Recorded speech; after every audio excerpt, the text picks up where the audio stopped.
네, 지난해 정치권을 강타한 이른바 고발 사주 의혹에 대한 공수처의 수사 결과가 오늘 발표가 됐습니다.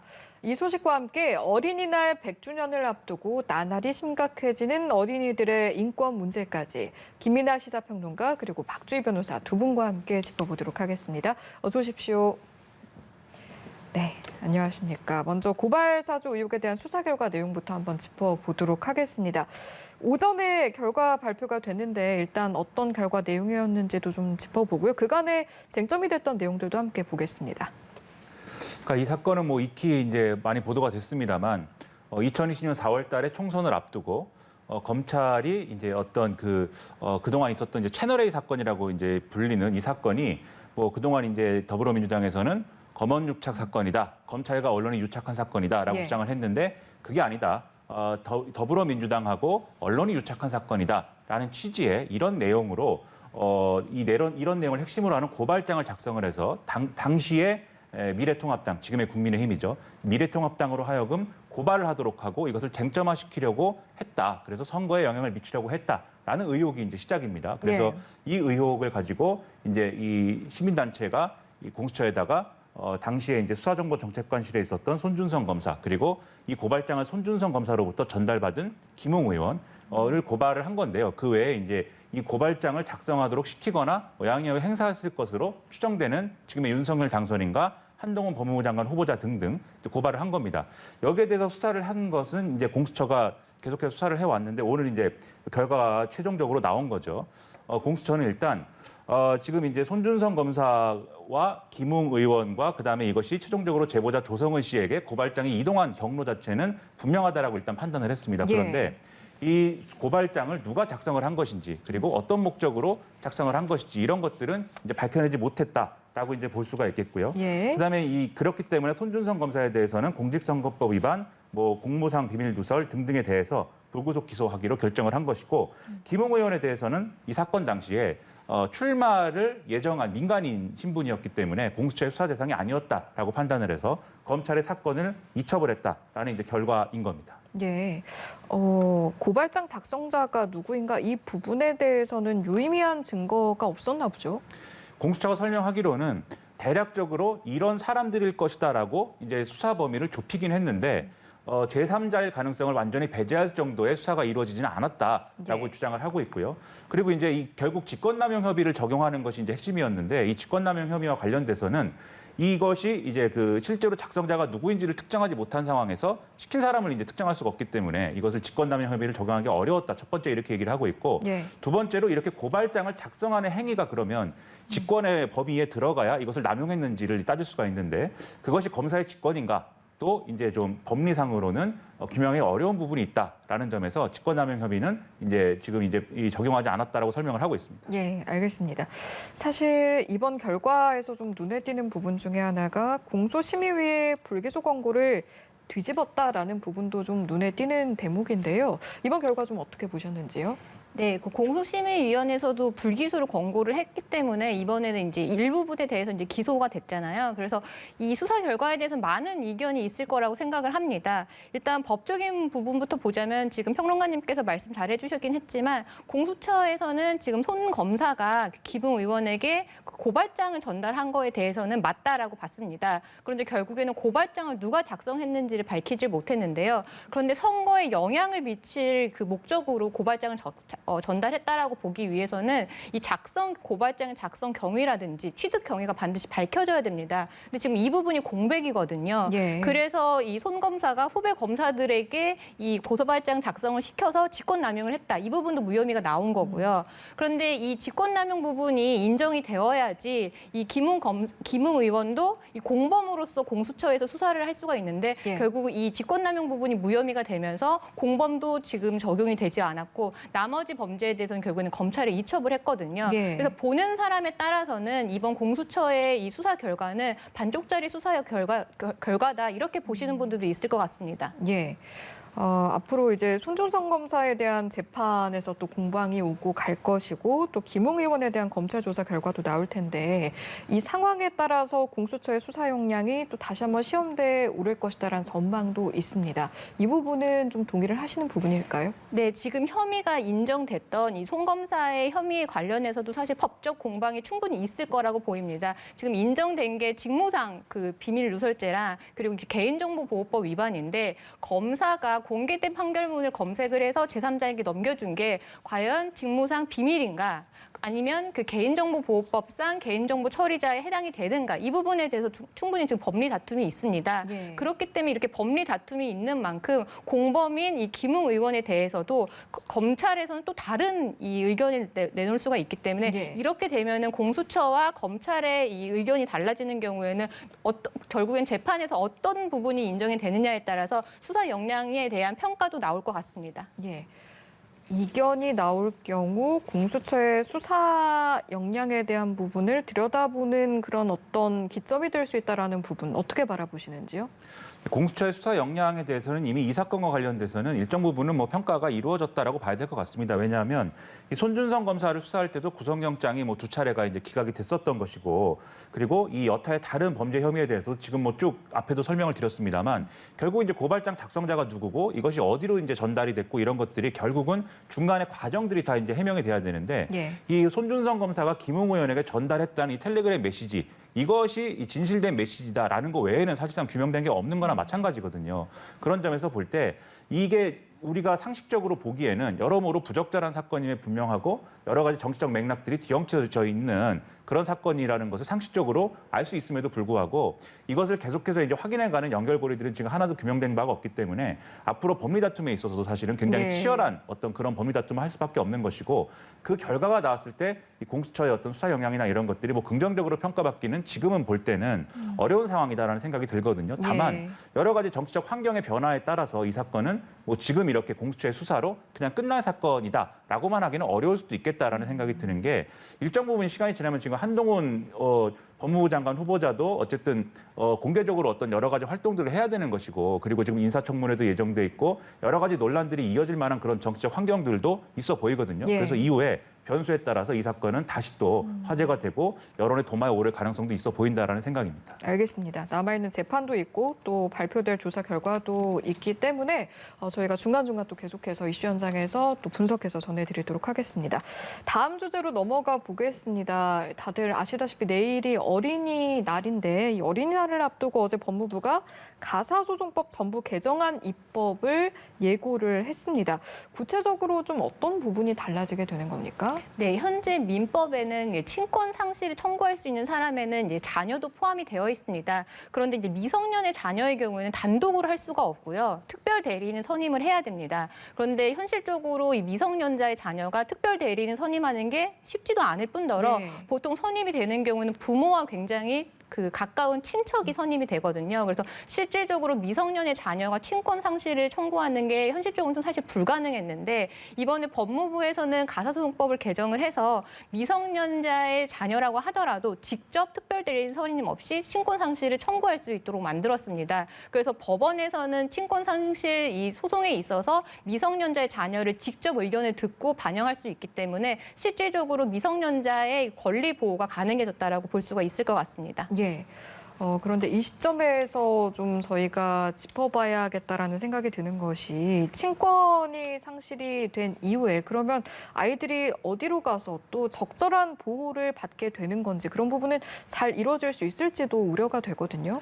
그렇습니다. 이 아동이 본인이 이제 이렇게 여러 가지 노력을 해서 친권 상실까지 이제 청구하는 과정이라는 건 어떤 상황일까를 생각해 보면은 예. 사실 자신의 어떤 여러 가지 권리나 이런 것들을 대신 맡아줄 사람은 사실상 없는 거거든요. 그렇게 생각을 하면은 예를 들면 아동 전문 보호 기관이라든가 그리고 유관 시설 등등에 좀 이렇게 의탁을 해야 되는 이런 상황들이 이제 발생을 하게 되는데, 예. 이게 늘 나오는 지적입니다만, 물론 지금 이제 이 법 개정으로 인해서 갑자기 이제 뭐 아동 보호 전문 기관의 뭐 수요가 갑자기 폭증하거나 그렇지는 않겠지만, 이게 좀 지금 일단 코로나19 상황 때문에라도 여러 가지 아동 학대라든가 방치라든가 방임이라든가 이런 것들에 의한 어떤 피해가 늘어나고 있다라는 게 또 국가인권위의 오늘 또 메시지거든요. 예. 그렇기 때문에 여기에 대해서 기준을 마련하고 또 예방하고 이런 활동들을 앞으로도 해나가겠다라고 얘기하고 있는데 여기서 보는 것처럼 아동 학대 피해자들의 증가는 어느 정도 예상되고 있는 그런 상황입니다. 그러면 아동보호 전문기관이라든가 이런 실제로 이들을 수용할 수 있는 그리고 관리할 수 있는 이런 시설이라든가 이런 것들이 충분히 좀 갖춰져야 되겠고 여기에서 일하는 어떤 인원들도 상당한 전문성이 제고돼야겠고 충원이 돼야 될 텐데 이런 부분들은 늘 이 아동학대 사건이 뉴스에 이제 나올 때마다 예. 필요하다라고 지적이 되고 지금 부족하다.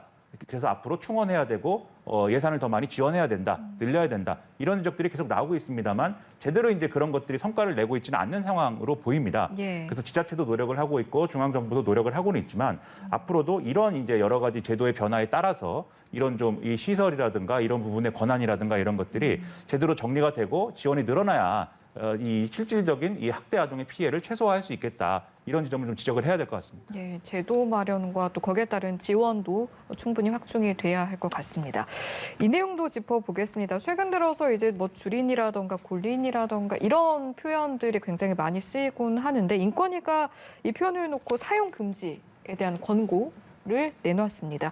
어떤 이유를 배경으로 이런 이야기가 나온 겁니까? 네, 익명의 진정인이 말씀하신 것처럼 요즘 방송에서 뭐 초급자라든지 아니면 미성숙한 사람을 상대로 뭐 주린이나 요린처럼 린이를 붙여서 사용하는 경우가 되게 많은데 이거에 대해서 아동에 대한 차별적인 표현이다라고 진정을 했습니다. 근데 원래 인권위에 진정을 하기 위해서는 구체적인 사례에서 피해가 발생을 해야 되거든요. 권리가 침해된다라든지 그렇지 않으면 원래는 각하가 되는 게 맞는데 예. 이번 사건에 대해서는 구체적인 피해 사례가 없어서 각하는 했지만 인권위가 이례적으로 의견 표명을 했습니다. 이렇게 린이를 붙여서 하는 거는 아동이 미성숙하고 이 뭔가 부족하다라는 인상을 줄 수가 있기 때문에 아동에 대해서 부정적인 고정관념을 우리가 유발할 수 있다라고 하면서 이 방송에서 린이를 붙여서 사용하는 거에 대해서는 웬만하면 자제할 것을 의견 표명을 했습니다. 예, 그렇군요. 다른 것보다도 실제로 이제 이런 말을 듣는 어린이들은 어떻게 느끼고 있는가 그것도 굉장히 중요해 보이는데 관련해서 좀 조사가 이루어진 게 있을까요? 초록우산 어린이재단이 이 어린이날 100주년을 기념해서 전국 아동 500명을 대상으로 이 주린이, 불인이, 요린이 뭐 이런 말 들으면 어떤 기분이 드는가 이것에 대해서 하고 싶은 말이 있는가를 조사를 했습니다. 예. 근데 뭐 기분이 좋지 않겠죠, 당연히. 뭐 이게 결국은 미숙하다라는 의미를 담아서 이런 말을 붙이는 것인데 뭐 좋은 뜻을 담았다면 모를까? 기분이 좋을 리는 없지 않겠습니까? 그래서 답변을 한 걸 보면은 어린이를 존중해 주세요라는 응답 그리고 어린이도 똑같은 사람입니다. 그리고 어른들도 한때는 어린이였습니다. 이런 예. 답변들이 많이 나왔다라는 거거든요. 이런 점들을 고려해 볼 때 뭐 어린이들도 별로 이제 동의하지 않는 그런 표현들을 뭐 개인들이 뭐 사용하는 거야 뭐 어떻게 막을 수 없는 것이겠지만 공적인 어떤 영역에서 그리고 특히 방송 등에서 이렇게 함부로 쓰는 것에 대해서는 역시 좀 자제하는 것이 좋겠다라는 생각을 하게 만드는 그런 결과가 나와 있습니다. 예, 알겠습니다. 이 내용도 짚어보죠. 이제 내일이 어린이날이기도 한데 또 어린이날이 올해로 100주년을 맞는다고 하네요. 그런데 이제 어린이들이 갈 곳은 점점 더 줄어드는 모습도 보이고 있습니다. 노키즈존에 더해서 최근에는 관크 논란이란 게 또 일고 있다고 하는데 이건 또 어떤 내용입니까? 관크는 관계 크리티컬의 줄임말이라고 하는데요. 이게 그냥 크리티컬이라는 단어를 들으면 잘 이해가 안 되는데 예. 게임이나 뭐 이런 문화의 이제 산물입니다. 그래서 게임에서 이제 뭐 예를 들면 결정타를 받았다 뭐 이렇게 할 때 그런 피해를 받았다라고 할 때 이제 크리티컬 히트다 뭐 이렇게 표현하는 그런 부분들이 있는데 그거를 이제 좀 차용을 해서 예. 관객들이 뭐 비상식적인 행동을 했거나 지나치게 시끄럽게 해서 내가 거기에 대한 어떤 치명타를 입었다, 피해를 당했다. 그래서 오늘 영화관에 가서 관크가 발생을 했다. 예. 이렇게 지금 표현을 한다는 것이죠. 그런데 이게 이제 어린이들이 특히 이제 영화관에서 좀 이렇게 산만하게 행동을 하거나 시끄럽게 하거나 이런 사례들이 많기 때문에 이 어린이들이 시끄럽게 해서 이 관크를 입었다라고 표현하는 경우가 많아졌다라는 거고요. 예. 근데 실제로 이제 당연히 영화관에 가서 이제 어린이들이 시끄럽게 하면 영화 이 상영에 방해가 되는 건 또 사실이니까.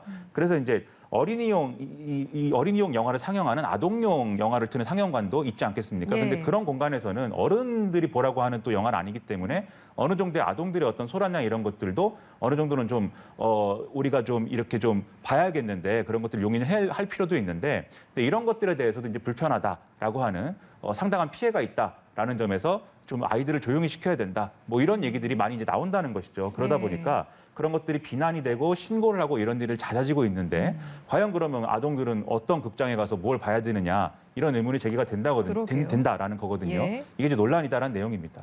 알겠습니다. 그러면 이런 질문을 드릴 수밖에 없을 것 같습니다. 이런 노키즈존이라든지 관크 논란으로 비롯돼서 이제 어린이들에게 요구하는 어떤 것들, 그런 것들이 법적인 관점에서는 뭐 소리를 제한한다든지 방문을 제한한다든지 이런 게 인권 침해로 볼 수 있는 부분은 없겠습니까? 네, 사실 이 부분 같은 경우는 헌법적인 가치가 지금 충돌하는 부분인데요. 예. 이 노키즌을 운영할지 말지는 이제 고객 유치 등을 판단을 해서 사업주가 결정할 수 있는 부분입니다. 이거는 헌법상 보장되어 있는 영업의 자유의 영역이고요. 그런데 한편으로는 나이를 가지고 출입 제한을 하는 거는 어린이나 아니면 어린이를 동반한 관객들에 대한 또 차별적인 행위이기 때문에 또 헌법에 있어서 이 평등권이 문제가 됩니다. 그래서 이 서로의 헌법적인 가치가 이게 충돌하는 부분이기 때문에 절대적으로 어떤 게 옳다, 어떤 게 그르다라고 좀 할 수가 없는 부분입니다. 예. 그래서 이제 부딪히는 부분이고 충돌하는 부분이기 때문에 좀 우리 사회가 이 부분에 대해서는 좀 더 민감하고 좀 세심하게 좀 판단을 해야 되는 부분이 있는데요. 말씀하신 것처럼 만화 영화처럼 전체 관람가 같은 경우는 아동이 출입할 수 있다는 건 당연하기 때문에 아이들이 어느 정도 소리를 내거나 소란을 부리는 거에 대해서는 우리 사회가 포용해야 될 문제라고 생각을 합니다. 근데 다만 그 범위를 넘어서 뭐 돌아다닌다거나 아니면 뭐 앞자리를 발로 찬다거나 하는 거는 사실 사회 구성원으로서 지켜야 될 뭐 공중 도덕이나 사회적인 예절이라고 보이거든요. 예. 그래서 우리 사회가 이걸 좀 세심하게 봐서 포용할 부분은 포용을 하고 또 아이들에 대해서 사회 구성원으로서 성숙한 자세를 가르치는 건 또 가르쳐야 돼서 이 두 가지 과제를 모두 해결해야 된다고 생각을 합니다. 예, 섬세한 접근의 중요성 말씀해 주셨습니다. 이제 마지막 내용으로 넘어가 보겠습니다. 한진그룹 총수일가가 140억 원대 세금을 취소해달라 이렇게 소송을 냈는데 1심에서 패소를 했습니다. 일단 소송의 배경부터 한번 짚어볼까요? 이 조양호 회장이 이제 그 항공산업 관련 물품을 공급하고 중개하는 개인 사업체를 설립을 한 다음에 여기에 이제 한진그룹 일가를 공동사업자로 등록을 해서 예. 그 수익금을 나눴다라는 건데요. 2018년에 세무당국이 이것에 대해서 일종의 편법증여이다라고 판단을 했습니다. 그래서 이 일을 통해서 얻은 수익에 대해서 이제 증여로 판단을 하고 140억 원대의 이제 증여세 등을 이제 물린 것입니다. 여기에 대해서 한진그룹 일가가 이것은 부당하다라고 해서 취소 소송을 제기를 한 건데요. 그러니까 공동사업자로 등록을 한 것은 실제로 이제 업체를 공동으로 경영하고 이런 것들을 이제 좀 하기 위한 어떤 동업을 한 것인데 이거를 증여로 본다는 것은 이제 좀 잘못된 어떤 상황의 해석이다라는 게 이제 핵심적인 어떤 반론의 요지였습니다. 예. 그런데 법원은 실제로 이제 이 사업체가 그러한 방식으로 운영되지 않았고 조양호 전 회장의 어떤 개인이 설립했고 개인이 운영한 사업체에 가까웠던 것이고 이 공동사업자에 등록한 행위도 결국은 이제 편법 증여를 위해서 그러한 행위를 한 것이고 그리고 나아가서는 이 사업체의 설립 취지 자체가 그러한 편법 증여를 목적으로 했다라는 부분까지도 의심할 수 있고 실제로 다른 일가들이 이 경영 상태나 이런 것들에 대해서는 전혀 모르고 있었다라는 점을 근거로 해서 이 취소는 이제 할 수 없다. 예. 이 140억 원대의 세금을 부과한 것은 정당하다라고 일단 판결을 한 그런 사안입니다. 그렇군요. 판결 배경까지 지금 짚어주셨는데 사실은 이게 1심 결과거든요. 이제 2심이 진행이 된다라고 했을 때 2심에서는 결과가 달라질 가능성도 있겠습니까? 네, 사실 지금 이 설명 잘 해주셨지만 법원에서 이렇게 적법했다라고 판단을 하게 된 이유는 이 결국에는 이 사업 과정을 봤을 때 고 조양호 회장만이 사업상의 경영에 참여를 했고 관련된 보고도 조양호 회장만이 받았다라는 거거든요. 결국에는 이 사업체의 실질적인 소유주는 조양호 회장이지 뭐 조원태 회장이라든지 다른 한진 일가에 대해서는 전혀 관여하지 않기 때문에 공동 대표로 볼 수가 없고 결국은 이렇게 회사를 세웠던 거는 이 증여세를 이제 회피하기 위해서 회사에서 발생하는 수익을 무상으로 이전할 수 있도록 이렇게 구조를 짰다라는 건데 이거를 지금 한진 측에서 다투기 위해서는 사실관계를 좀 다퉈야 되는데 예. 본인들 한진 일가들이 실질적으로 경영에 관여했다라든지 아니면 이 부분에 대해서 본인들도 하나 대표로서 뭔가 정보를 보고를 받고 어느 정도 회사 운영에 대해서 알고 있었다라든지 이런 부분을 증명을 해야 되는데 이런 증명이 사실 어렵다라고 한다라고 하면 1심과 다른 결론을 받아들이기는 사실은 좀 어려울 것 같습니다. 예. 알겠습니다. 여기까지 듣고 마무리하겠습니다. 지금까지 박주희 변호사 그리고 김민아 시사평론가 두 분과 함께했습니다. 고맙습니다.